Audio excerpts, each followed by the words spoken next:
My name is Kevin Neff. I'm an award-winning brand creator, director, and producer who for over 25 years has worked with everyone from mom and pop brick and mortars to multi-million-dollar businesses. But I'm best known for being outside the box when it comes to all things marketing and brand creation. Join me now as I sit down with industry experts and professionals as they share not only their personal stories of success, but the keys to obtaining as well. Right now on Kevin Neff's Speaking of Success.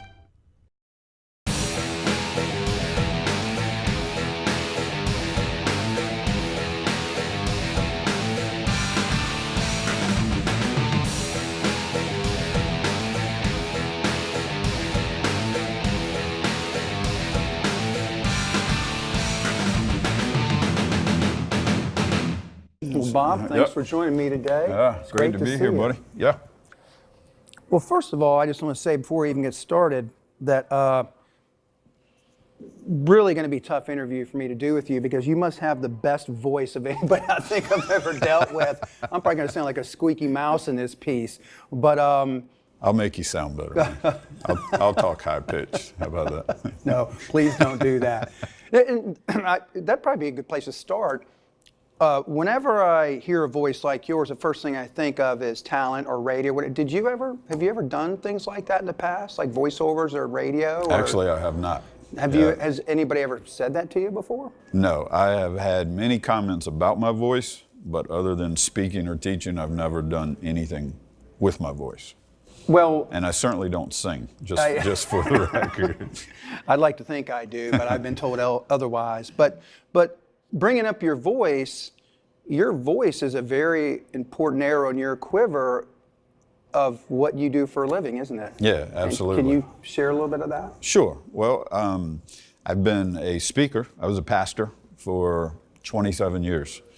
And then I've done leadership training, corporate training, keynote speaking, all in the last 30 years. And so, yeah, it is my tool. Have you always found yourself to be, and maybe that's part of the reason why, but have you found yourself to be considered a good communicator? Yeah. I think I only do a few things well, and communication is one of them. But I've worked hard at it. When I got married, I couldn't communicate. I was an introvert. I would never think of you as an introvert. Yeah, well, I was. I took zeros in school. I would not speak in front of anybody. And when I got married and wanted to start going down this lane, the first book I ever bought was called You Are the Message. And then I started studying leadership, started learning how to speak, and ended up teaching leadership communication. It's one of my fortes now. So, yeah. And it's fascinating because, and then I believe you do work with John Maxwell. Yeah, I'm part of his coaching team. And, to now go from being an introvert to now you're on stage in front of hundreds, if not sometimes thousands of people. Yeah. That's kind of mind-blowing. There has to be an element of confidence when you do that. Where does yours come from? Good question. Well, we always have to have one to throw you off a little bit. No, it's good. I like it. I think confidence comes from experience. And so I have enough experience in the communication, dealing with people, to where the confidence is my experience. The show being called Speaking of Success, we talk a lot about success, but something I'd like to talk about, if you're willing, and I think we need to talk about is, sometimes our successes come from our failures, don't they? And your story is a very, very compelling story. It's very intriguing, and I think for what you'd like to share, if you could share some of that with myself and, of course, the viewers, I'd like to ask you to do that. Yeah. Because I think that's an important piece of your journey and why you have such tremendous success now. And as we get into what you're currently doing, I think it'll maybe people understand better. But could you share some of your background in that story? Sure. Everything I'm about right now is a result of a failure. Everything. And about 10 years ago, went through some really bad decision making. I was in ministry. I was pastor of a church of thousands. And I believe, not to interrupt, but I believe a congregation size that would put you like in the top 1% of sizes of congregations, I guess. I don't know a better At that term, time. Yeah, at that time. phenomenal. Yeah, it was a phenomenal thing we had going on. And because of my decision making, lost it all, literally, in a day. Remember the scene in Scarface where Al Pacino's losing everything and he's at the top of the staircase? Yeah, sure do. That's exactly what I felt like that day.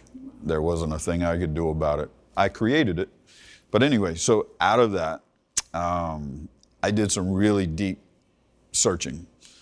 What was twisted in Bob, what needed to be redone, rebuilt. And I went on a long journey and figured out some things that just had never been right in my heart, in my mind, in my life. Was it a lonely time, that journey? Yeah, absolutely. It was lonely, but at the same time, it was very clarifying. Because anyone that stays in your life in those moments, the value they bring to you is very different than any other time. It's easy to have friends when it's easy, but the friends that stick with you when you've been beat to hell, that's the real friends. Well, let me interject. I think if we're really being honest with each other, which we are, the people that stick with you in those really bad times, those are your friends. Yeah, right. Granted. I think we I'm with find that those situations separate the acquaintances, Sure. many of which pass themselves off as friends, and our true friends who Yeah. stick with you through thick and thin. We agree. Out of that, out of failure, and out of this search that not only me and my wife went on together, I became a better man, better husband, better dad, better friend. Every hat I wear is a better version today than it was before. And so what looked like a total train wreck, we found a way to get all the gold out of it. And we learned every lesson we could. And so out of that is now what I use to help reach people, men in particular, who may be living successful. Their income looks good, but inside they may be living very unhappy lives, maybe even unfulfilled and twisted. And so I have this business focus now called Man Alive. And it is a direct result of the failure in the rebuilding that we went through. And I have taken that and turned it into how can I reach and help men who they don't even know where to turn to. And I find that interesting because you've had all the trappings of success, whether it's of being the head of a very large congregation, which I guess we could say that with that comes popularity, Yep. or so, I guess even though you don't do it for that, we hope, but a spotlight, or you become well known. Yep. You went through the things you did. Of course, you've moved on. Then, as we said, to John Maxwell, and you've had a large amount of success doing that, and your speaking, Yes. which I know has picked up greatly. But what I find fascinating, a lot of this is, you've been through the highs and lows, you've had all the great trappings and monies that comes with it and all that. But what you're doing now with Man Alive, I think, is probably more fulfilling. But do you find that you've kind of come full circle to being a man of the cloth and now coming about it? But now you're kind of spreading the word in a different way, but kind of in your own terms. My whole journey, when I was in ministry and post, if I'm in the gym, I'm going to meet and become friends with the biggest, baddest guy in there. And I've just always reached out to... Now, why? I got to interrupt. Why? Why is that? Because most people won't. Most people won't reach out to that guy. Most people are afraid of him. Most people stay away from him. So it's almost like a kind of a personal challenge thing with yourself? No, Okay, not it's at not all. that? Okay. No. More like I want to be friends with the guys who may not always have the friends, for whatever reason. Do you think you have a sense for that? I think I have a deep sense for that. Yeah, I think I read people very well, actually. And I'm not saying I'm always why are you right. looking at me like that when you say that? We need to talk. As Yeah. my crew is all nodding like and they're this. all like, What's yes, going you've on read here? him right. No. But, so that's fascinating to me. So I think we all have sixth sense, whatever it is, but you seem to be driven that way, that it's just something that pulls you or you gravitate towards certain people? Well, men in particular. because, you know, I just think men have a huge impact in their world. And if you help a guy figure it out, you potentially have helped a marriage, you've helped a home, you've helped a business, you've helped community. And so that's in my ministry, in my business, in everything, that's always been my slant. And so I want to help kind of the pinnacle of things, because there's such a trickle-down effect from that. And I think we as men are probably the ones that are the least willing to admit that, and I have been guilty of this, that we need help. Absolutely. It's because of stereotypes, you know, the alpha male thing. Sure. I remember somebody telling me once, I was in a dark place in my life and talking to this gentleman, and he said, he knows me, I have an inability to ask for help. I don't necessarily trust people. I've been on my own since 19, and if you want to do it right, do it yourself. And I never forgot this, what he shared with me. He goes, Kevin, asking for help is a sign of strength. It is not a sign of Right. weakness. Right. But we as a society have twisted that. Sure. Would you agree with that? Oh yeah, yeah, absolutely. You know, it's a place of strength when you can admit you don't know something, you failed at something. However, society has twisted that to where we hide our failures, we run from our weaknesses. And so, like, specific to men, we go towards what we're confident in, and we avoid what we're not confident in. And so if we're confident as a business owner and we're not confident as a husband or a dad, we'll just become a workaholic and avoid other areas. And so what happens is our success can isolate us even more, because the more successful you get, the less accountable you are. You don't have to answer to anybody. And so it kind of feeds its own self. And then you end up, no one's asking you hard questions. And so you can get really twisted in that world. I mean, whether it's secular or whether it's spiritual, you can get in a place to where you're alone. And the truth is, when you're alone, you are with a maniac. So, yeah, no question. And it's interesting because, once again, as a man, I think we always want people to see us in a good light. And I don't think we want people to see the bad or know the bad, or like everything's always okay. Do you find that to be true with some of the people you speak and work with? Sure. Well, through my coaching business, I've had the opportunity to work with CEOs, CFOs, COOs. Now you have, I know, high-level clientele. Your clientele list, we don't have to get into it here, but it's impressive. Yes, thank you. Yes, doing well. But through that same exposure, I started meeting, again, focused on men, people just like I used to be. We're doing well, but not in all areas of life. And so that even became a greater catalyst for this Man Alive focus, is I'm meeting people who, their W-2, their income, rocking, and yet other areas of their life, not so much. And I know this has been kind of, as we said earlier, kind of a coming full circle, and something that was very important to you, but I think your passion for it. I know we've spoken in the past. I've kind of wondered if maybe the things that you did go through, and as you were very honest and forthright about, you brought upon yourself. But in some ways, it's almost like maybe that was part of the plan, because as you know, I told you, and I think it even gave you pause, if those things hadn't transpired, Right. even though as bad as they were, would you agree there's a very good chance you wouldn't be here right now and us talking about, for instance, Man Alive? Yeah. Man Alive might not have ever come about. Yeah, I agree 100%, actually. The place we may differ just a tad, I don't know that my failure was part of the plan, but I think it became part of the plan. It was redeemed or something, as opposed to, because it would be a sucky thing if you believe in God and your failure defines the rest of your life. Because God is able to come in and make beauty out of ashes. That's His promise. And so, was I supposed to do that? I don't think so. But He's able to redeem that to where now the plan has become, go help people like you. Maybe a better way for me to say it, and I'm glad, because I really, that needed to be corrected, but as we finish up with you, you have had success in truly all walks of life. Well, obviously we focus on business with this show, but I wanted to bring up your personal life, and because I know it played a very important role in your success.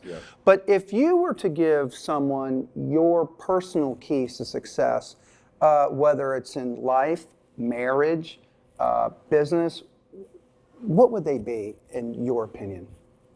I think people like real. I think genuine. And again, going to kind of where we were a moment ago, most people are afraid of real. And here's what I found out. Like,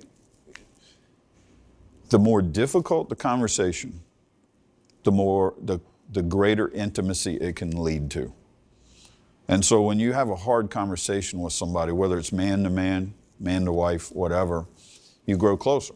And so I think there's a genuineness, a realness that has to happen in someone's life. Confidence only comes from experience. You cannot be confident about something until you've done it enough to be confident. But I do think, having confidence is a very different thing than wishing you were confident. I also think courage is a part of it. And again, like in the man alive part, when you're not genuine inside, you can't be courageous on the outside. And so you could see incredible opportunity, but if in here you know you're not genuine, you can't reach for that opportunity. It's because you're going to be afraid of failing or being found out or something. Rather than keeping the focus on what you want to be or do, you're worrying about those ancillary things. Yeah, absolutely. And so, I think all success starts inside, true success. And it manifests itself on the outside, because you can make yourself look successful on the outside and inside be a train wreck. And so I think it all goes inside first. Get your heart, your mind right, and the more you grow that, I think the more it shows up in life. As a person, I don't think you can be a bad person and be successful for very long. It'll catch up with you. you. The universe is going to take care of that eventually. Well, especially in today's social media driven world. I mean, let's just be honest. It doesn't take long at all for bad news to spread. And as we all know, it spreads much quicker than good news in today's world. Man Alive was crafted initially around three thoughts. Who do you talk to? What do you talk about? What do you keep inside? Because those three questions were directly related to my failures. And as I kind of evolved Man Alive, where we ended up is it's now 4 questions, and they're just amalgamations of the first. Where are you? And it's a deep dive, like I do a very intensive look at where are you really at in life. Secondly, where do you want to go? Like vision, right? Because again, a lot of us we may live another year, but this year looks just like last year, and it looks like, it's Groundhog Day. So where are you really going? What's the vision? Legacy. What legacy do you want to leave? And we look at every area of your life. What do you want your legacy to be? Then the third one is what's in the way, because all of us have limiting beliefs and behaviors, and they're blind spots. Unless you have like someone like Bob come in your life or someone else who can help you see them, you cannot see them. It's impossible. And then the fourth one is how do you get there? And we put a very specific action plan together that you literally can walk away from a Man Alive retreat or from coaching with me, and you have a specific plan on how to evolve your life to the legacies you want to have. But that's all out of failure that evolved into what can you learn from your failures to help other men? Well, I know that while it's the first year, I believe, of the Man Alive events and retreats, the feedback and the response has been phenomenal. Yes. I saw some of them myself, and I got to tell you, I was blown away. I mean, when you have people on there, I mean, there was even like a couple of them I saw were emotional. Yeah. And because I knew who they were or the titles they had, it was almost like, wow, it was almost like a release valve for them to be able to act a certain way or speak about certain things that maybe in any given day of their typical life they would never get to do. Yeah. Does that happen Oh, yeah. at Man Alive? I've kept up with almost all of those guys, and the feedback they're still giving me, whether it was their role as a dad, their role as a husband, their role as a man, different ones had different takeaways. It stuck. Yeah. And so it wasn't just, that was a great weekend. There's traction to it. And that's the goal. That's the amazing part to me, is I don't want to just hang out with guys for a weekend and say, that was awesome. Yeah. I want to know 2, 3 months, a year, 3 years, what impact did it have? I'll tell you a quick story. My wife and I walked in Starbucks today, this morning. A guy walked up to me, he said, "You're Bob, right?" I am. And he said, "I sat down with you." He said, "I don't know if you remember me or not." I actually didn't remember the guy. He said, "You sat down with me about 8 years ago." And he said, "You talked to me about some stuff." He said, "My life was slipping." And he said, "Now I've been married 6 years, happily married, have 2 kids." And he said, "But it was because you talked to me about stuff I needed talked about, that you changed my life in a conversation." And you see, when you have those, the trajectory of your life literally can be impacted forever. You know, and that's phenomenal. And a perfect example of what we've been sharing today is just from a simple conversation, you had such an impact on an individual from 8 years ago. And it's like you started a conversation with. Yeah. It's almost a domino effect. Mm-hmm. If people would like to know more about you and Man Alive, where can they go to do that? Yep, it's easy. BobGroves.com. That's my website, and that's the one I use for Man Alive. I just want to tell you, I can't be happier for you. Thank you. But I'm most appreciative of you sharing your story that I think all of us can benefit from. I know I've benefited from the conversations we had since we've become friends. Thank you. Well, Bob, I want to thank you for taking time out of your very, very busy schedule, because I know you travel a lot too. And thank you for sharing your wisdom and your experiences. I don't know that just anybody would have done that. Mm-hmm. And hopefully all of us and those of you watching, we can all benefit from your words of wisdom. Thank you. And Love thank you being so here. much. Appreciate your friendship.